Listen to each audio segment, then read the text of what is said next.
tell you a little bit about the FlowRider, including some important safety information. Then, I'm going to show you how to ride.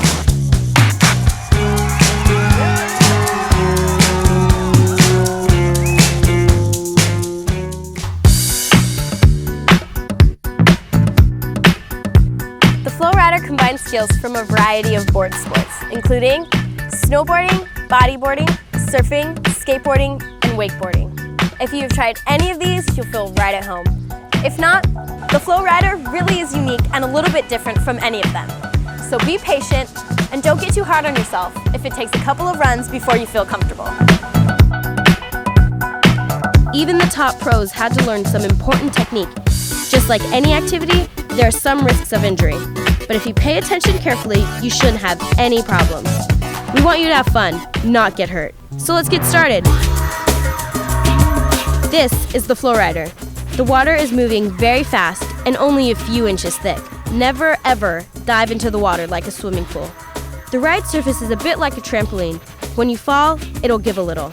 The sides and back wall have foam padding, but the surfaces under the padding are hard. The grading is a bit harder. Be prepared when you fall or lose a board for a potential impact with one of these surfaces and brace yourself. Don't just relax or let your legs go limp. If you lose your board or fall, don't try to body surf. Keep your arms, elbows, knees, and legs as close to your body as possible to minimize a single point of contact with any of these hard surfaces. Try to keep your eyes open and orient your feet to contact first. Try to protect your head and face. If you have any questions about these safety tips, please ask your ride operator or watch this video again.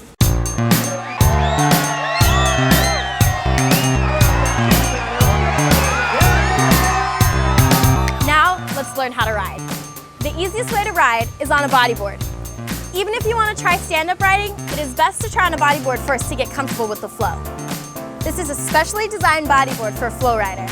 Hold it like this, with the FlowRider logo at the top. And before you jump in the flow, remember, B-E-D. B is for belly. Keep your belly on the base of the board. E is for elbows.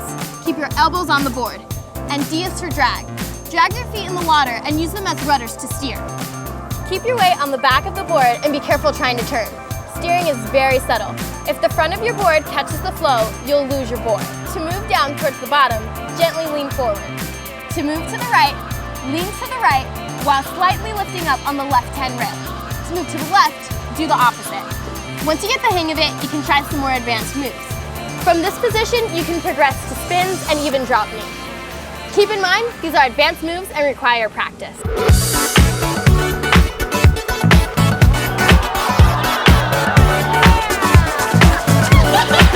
Are you ready to try stand-up riding?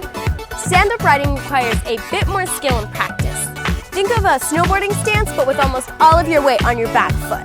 There are no fins on a flowboard, so you really have to use your edges to turn.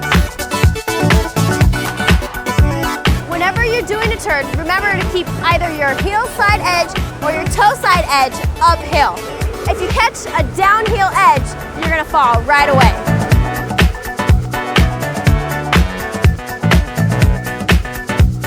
To start, put your back foot on the tail end of the board. Put your front foot on the board and ease into the flow. To turn, gently shift your weight and use your edge. Once you get the hang of it, you'll find the sweet spot and get comfortable. Keep your eyes forward, not looking down. Just like on a bodyboard, gravity and leaning with just a little bit more weight on your front foot will take you down the face. Leaning back with all of your weight on your back foot will take you up the flow. Now, here's some more advanced moves.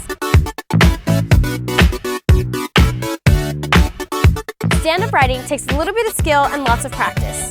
Don't be shy about asking your ride operator or better riders for tips. That's how you learn. So go on, get out there. Oh, and remember, safety first. The FlowRider can cause injuries, so know your limits, take it slow, and be careful. And most importantly, have fun.